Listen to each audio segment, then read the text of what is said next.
Hello, hello. I think I'm live. Um, well, we'll just go on as if I am. How about that? Okay, so hi, it's Vivian. It is Easter Sunday, and happy Easter to those of you who celebrate.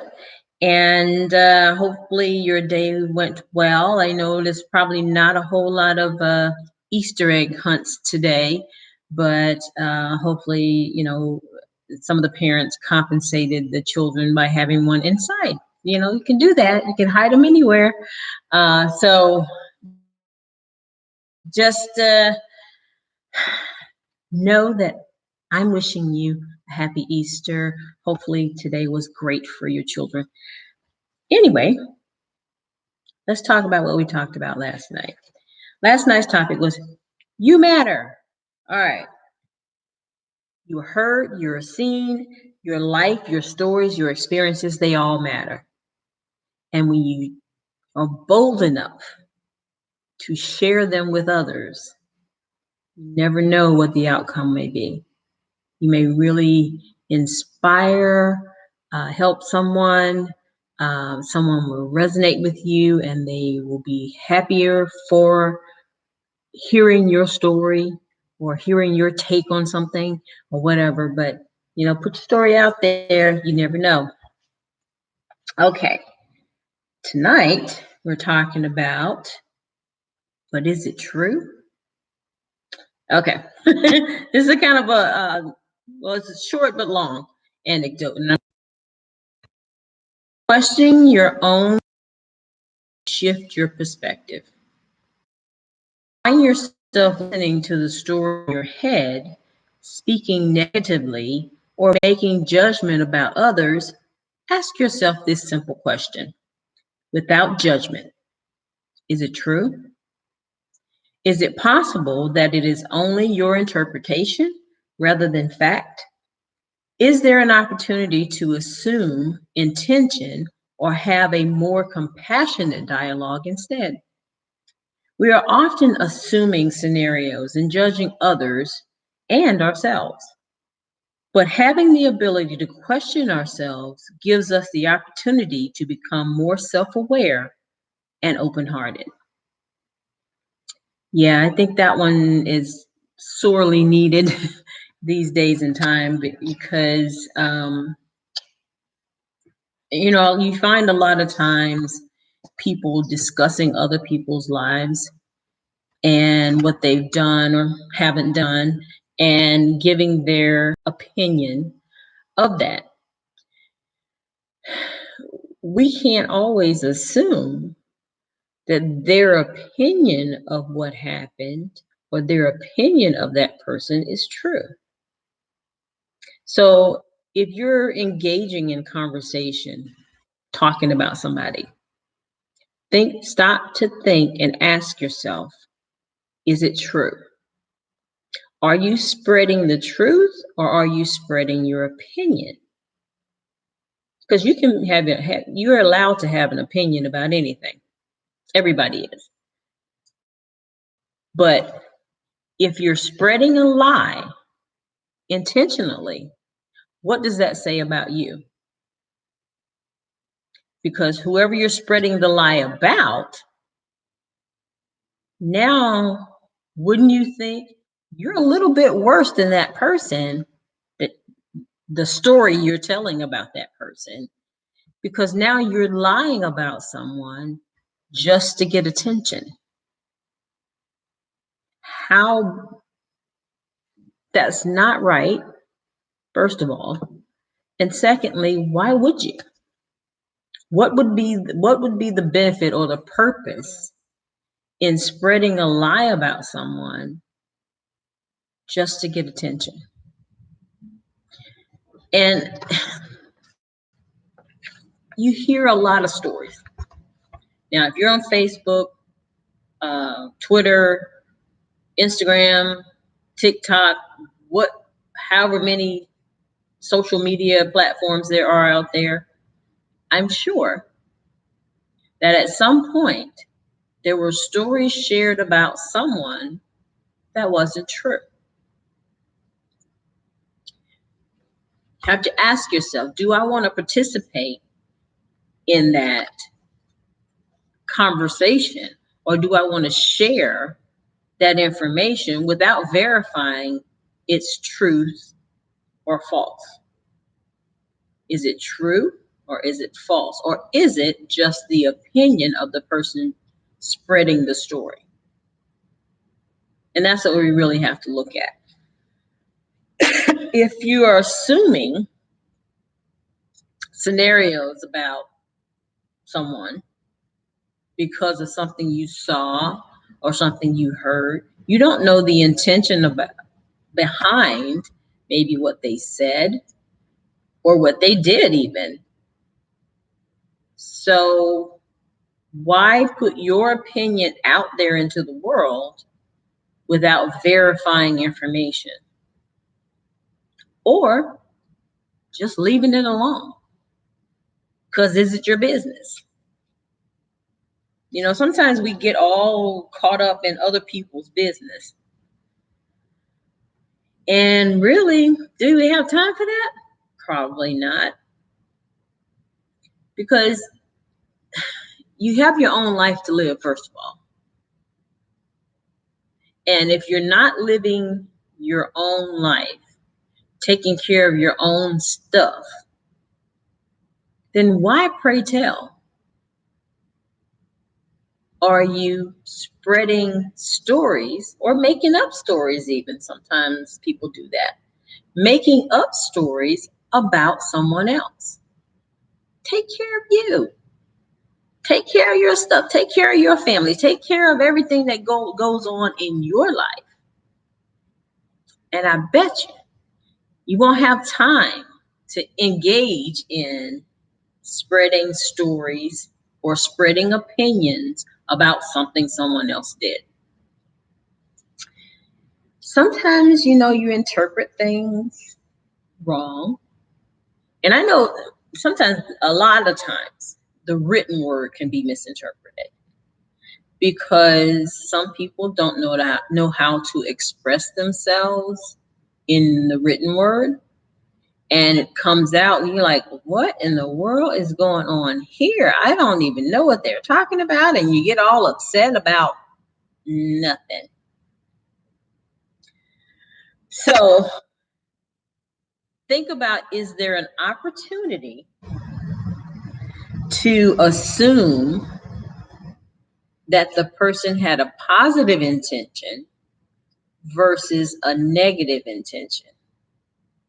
And I know one of my mentors at work told me one time, because I had an employee that used to send me these emails that to me were really confrontational, and I wanted to respond, but my logical mind and my more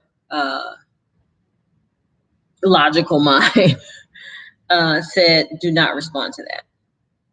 Because first of all, the employee had an attitude about me. So my mentor said, every time you read that person's email, whatever their underlying intention was, you hear the noise of the negative things that have happened between you and that employee. So think about when you're reading somebody's text or email or post on, one of the social media platforms or something. What was your relationship with that person?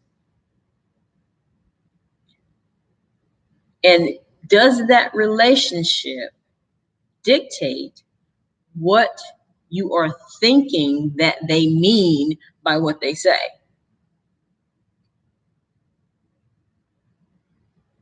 It could be that you're interpreting what they're saying based on your past relationship with that person rather than what they really mean. So when you're doing that, now you're having an emotional response to something somebody wrote, having no idea about the background behind what they wrote. And I'm sure a lot of us are guilty of that. I know I have been. Prime example, the example of the employee. Because we didn't have a good relationship, every time they wrote something that looked even remotely negative, I took it to the next level, started making up stories in my head because I really had no idea, because it was one of those relationships where you didn't really want to approach this person because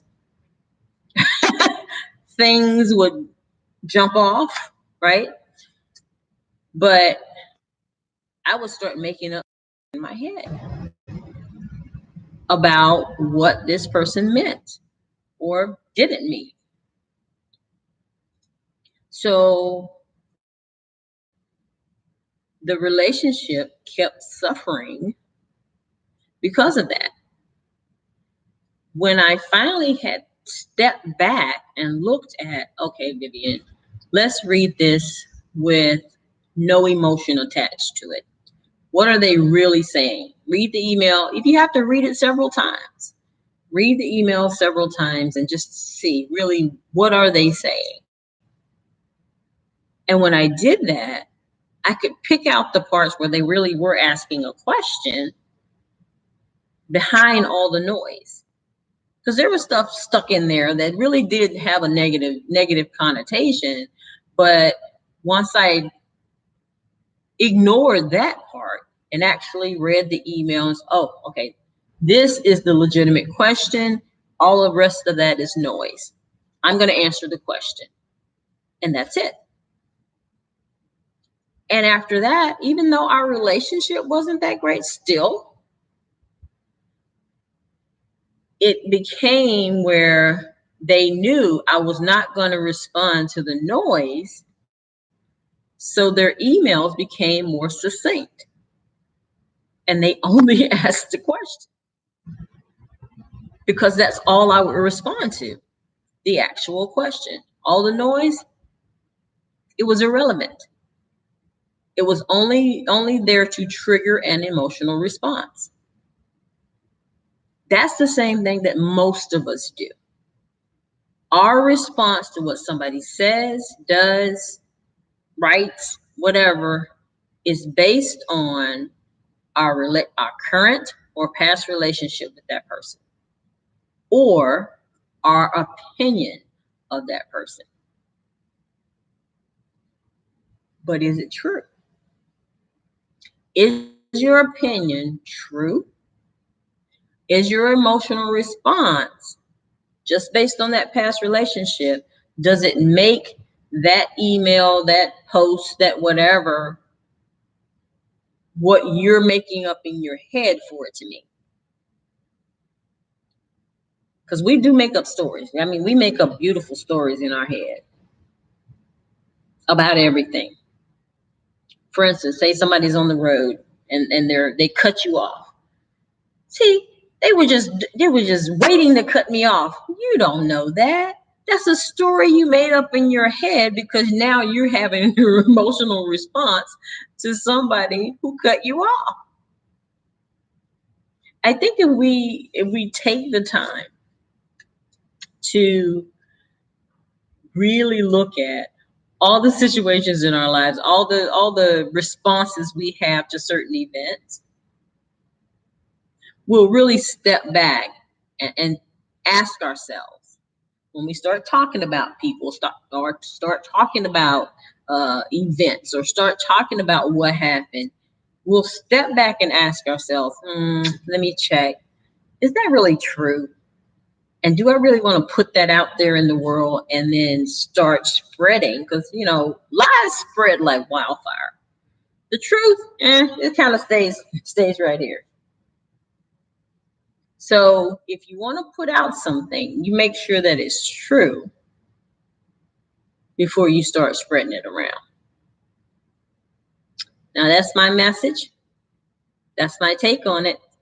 And so let me know what you think. And if you don't already have this book, get it. I left the link down below. In addition to the link to the Overnight Millionaire program that I keep telling you guys about, really helps with relaxing the mind, especially now. This is something that you really want to get into. Um, if you have a problem with the word meditate, call it praying, because pretty much that's what it is. So, and this program is what helped me to really get into meditation. So, check out the 2 links below and let me know what you think. And I will see you guys tomorrow. But in the meantime, I wish you peace. I wish you love. I love you guys. Thank you so much for watching. Please like and share this video and subscribe to my channel and tell your friends. I'll talk to you later. Bye-bye.